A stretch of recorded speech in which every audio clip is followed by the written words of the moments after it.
Hey there everybody, Mazarok here, and today we've got Dragonflight class changes to the Dragonflight tree.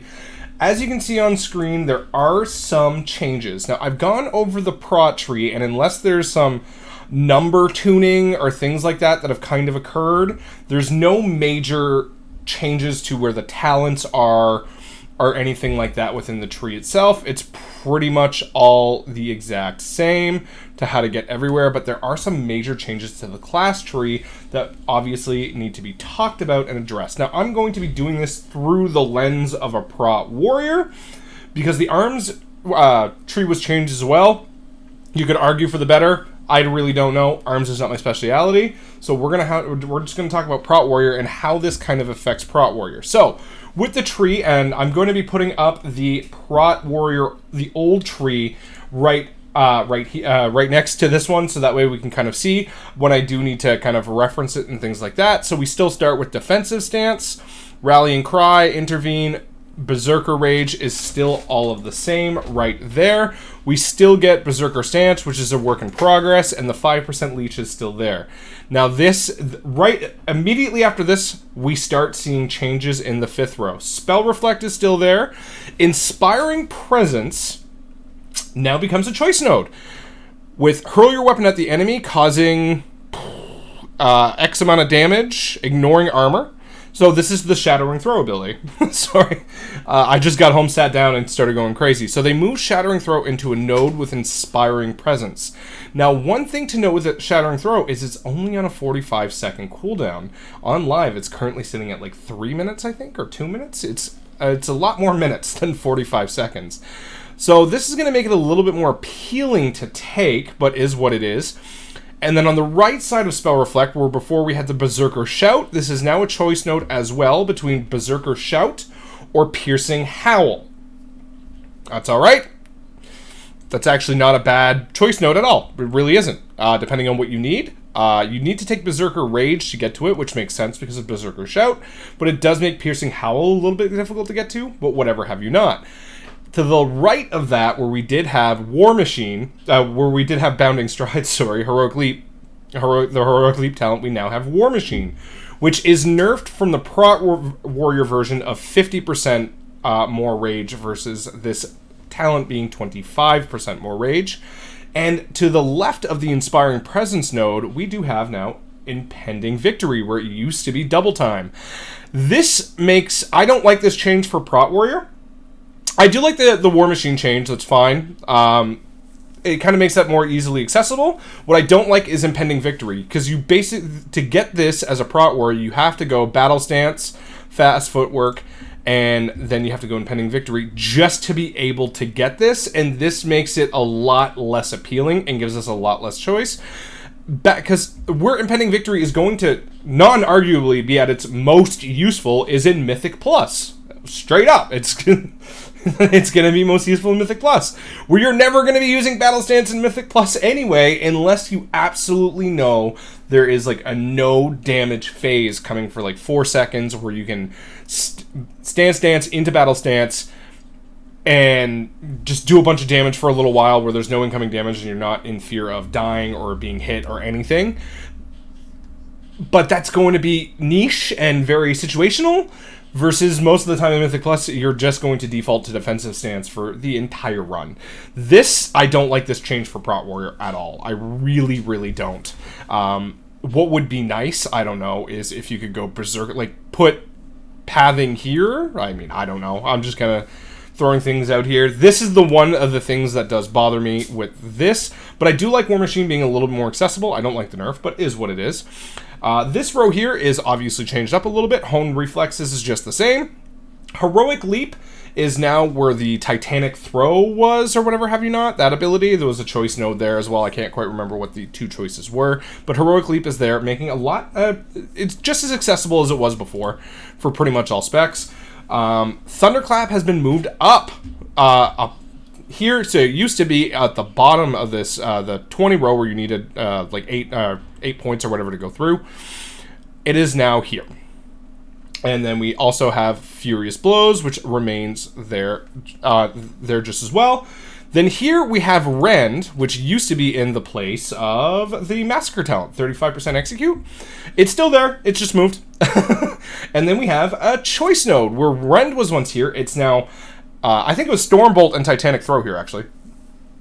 But we have Stormbolt and Pain and Gain. So this is Pain and Gain is the conduit that we currently have on live that heals you up for 4.5% of your health every 10 seconds whenever you take damage. It actually does a quite sizable chunk of healing throughout the course of a dungeon, is what it is, right? So Stormbolt, and there are now talents, which is actually kind of having the stun is probably going to be nicer than Pain and Gain, but I mean, kind of is what it is there. Then we have the crushing, so Cacophonous Roar is right down the middle, and the change here is actually that Cacophonous Roar will actually lead straight down the middle, where before this was a dead end talent. Cacophonous Roar is going to be obviously used for PvP a lot more than it's ever going to be used in PvE.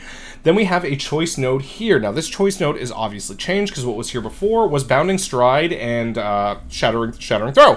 We now have Crushing Force and Concussive Blows. So this kind of nerfs Prot Warrior a little bit, because you were able to kind of get both of these before, where now you're not going to be able to. But the damage of Shield Slam and Slam being increased by 25%. I mean, we don't use Slam as Prot Warrior, but Shield Slam 25% is going to be awesome. But if you want a lower kick, 1.5 seconds reduced and a damage gain by 5% for kicking for 10 seconds. With the amount that you're kicking in Mythic Plus, this actually might be a better option, but I don't think so. Shield Slam damage of 25% is just too strong, and Seismic Reverberations is still here. We'll just kind of go down and pick it. I'm not building a tree, I'm just going over the changes and giving my thoughts of these changes as they occur. So this has kind of changed a little bit, and then we have this over here. So Blood and Thunder used to be where this Bounding Stride and Titanic Throw choice node now is, and Blood and Thunder Crackling Thunder node has been moved over to be under Thunderclap, which makes a lot of sense. Overwhelming Rage is on the far side here, next to the Blood and Thunder talent. Of course, the Blood and Thunder Crackling Thunder being moved to be under Thunderclap makes a ton of sense, and it works. Overwhelming Rage, this one still remains the same, and then we have Armor to the Teeth, where you gain 10%. You gain strength equal to 10% of your armor. This is crazy strong, so you're going to want to obviously take this. Double Time has been moved below that. Now, if you look at the other class tree, this is where Die by the Sword was. All specs were getting access to Die by the Sword in Dragonflight. That is no longer the case. Die by the Sword is now a talent in the arms tree. I did take a quick look. I didn't really kind of look into arms a little bit more than that, but that is a pretty hefty change. Now, am I sad that Prot Warrior is losing Die by the Sword? Absolutely I am. Do I understand it? Yes, of course I do. I mean, it's crazy strong to give Prot Warriors Die by the Sword. Doesn't mean I don't want it. But that has changed. So Double Time is going to take the place of Die by the Sword, which if you're going to ask me whether I want Die by the Sword or Double Time, it's Die by the Sword every single time. Oh, excuse me, I'm drinking some tea to try and wake myself up. Then up next, we have a change to this choice node here, where One-Handed Specialization now increases the damage of one-handed weapons by 10%, which I think is going to work with Single-Minded Fury, which is a good change for them. But the leech is now reduced to 5%. I get that 2 talent points giving Prot Warriors 15% leech was definitely probably a little bit much. I get it. I think 10% is fine. That for a tuning thing is totally, I get it. It works. Okay. Let's face it. Massacre is being moved under here with a choice node under Blood and Thunder and Overwhelming Rage, which is a nice easy way to get to it, right? So if you're not playing Blood and Thunder, let's say, because maybe you don't need to, I don't know. I think it's very strong and it's probably obviously going to be played, but you do have an easy way to get to Massacre. The choice nodes under here, not the choice nodes, the stat choices here are all the same from what I can see. Let's look here. Boom, boom, boom, boom. They remain the exact same. The changes here, there are some changes to the dual wield specialization and the two-handed weapon specialization, which I think is strong, and I'm kind of curious, actually, now that I see it. If you take one-handed weapon specialization, does this pair with dual wield specialization if you're single-minded Fury? I don't know. We'll let people kind of look at that. I'm not a DPS main. But these all remain the same, and then we kind of come down to the tree here. So obviously, I'm going to have to just give myself a few more points to kind of work around here and kind of get down. Elysian Might and Piercing Verdict, this all remains the same. Basically down here, none of this has changed. I really do hope, though, I'm not going to lie, that Thunderous Roar, now this still says work in progress. I really hope this gets tuned up. From what I've heard from like people playing on Alpha, it's kind of hitting like a wet noodle, especially because it's competing for Spear of Bastion's attention on the opposite side, right? So you want a reason to come down this tree, and I really like the idea of having a bleed-based Prot Warrior build where you don't need Spear of Bastion, because, I mean, I've just played Spear of Bastion for like 2.5 seasons now. I'm okay with not having this, and I'm okay with Thunderous Roar being a great option to choose, because you're obviously going to come down this side here, grab Avatar. From what I've heard, Unstoppable Force, this is one of the things that I talked about, depending on how tuning goes, in current live format for Prot Warrior, Thunderclap hits like a wet noodle. It's a non-priority button, but you want to press it when you can, but it's a non-priority button. Apparently, the tuning for Thunderclap has gone up in Dragonflight, and we're going to back to that kind of BFA playstyle of hit a lot more Thunderclaps, and that's exciting. I really do like that. Bitter Immunity is the same. Shockwave being here is what it is. I just don't see us having any points to go down and take it. Especially like if we're looking at like a Mythic Plus scenario, right, where Shockwave would be more utilized than anything else. You're going to want, like, I'm kind of going down and taking things that I know I would probably always take, you know what I mean? Bitter Immunity is one of those things where it's not going to be useful in all scenarios, but where it's useful, it's going to be absolutely lovely. But yeah, so kind of quick thoughts on this tree. I don't like this change here. I don't like how it made Impending Victory a lot more inaccessible for Prot Warriors, and I feel if it kind of, I don't know, I didn't mind the choice node between Impending Victory and Piercing Howl. I really didn't. I thought it was a good, thoughtful and choice. Like, it gave you choice of, okay, this actually matters. Do I give up my heal to slow? Because, I mean, Piercing Howl on Spiteful Weeks is super, super strong. I would absolutely love to have this on Spiteful Weeks to help with my DPS. Keep, every 30 seconds, Spiteful start coming out. They're slowed by 70% for 8 seconds. My ranged are safe. The melee can easily kite. And get away and still do damage and just plop themselves in different portions of the pull. This does make things a little bit more accessible, but Thunderous Roar still obviously needs to be tuned up, but that's not what this is about. Losing Die by the Sword is sad. It really is kind of sad. Although the Stormbolt Pain and Gain choice node here is actually kind of nice. Because we are getting quite a few versions. We can get into quite a few stops, but I think Stormbolt's probably going to be the better option. Especially for Mythic Plus. But then Pain and Gain is an easy option for Raid, right? Just easily getting 4.5% of your health healed naturally every 10 seconds is a very good Raid option where you might not need Stormbolt at all. So this is a good Mythic Plus versus Raid choice node.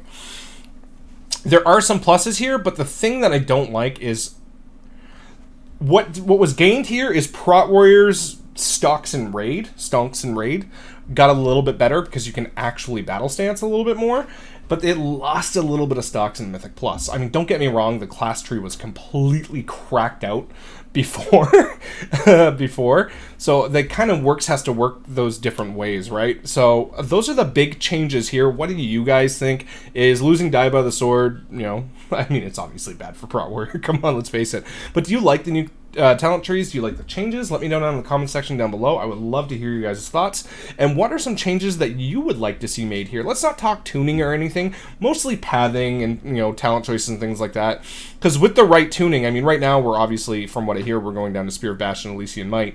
But if they tuned up Thunderous Roar to be competitive, or even better than Spear of Bastion, we'd probably take it. You know, it's kind of, it works several different ways. So it's kind of is what it is there.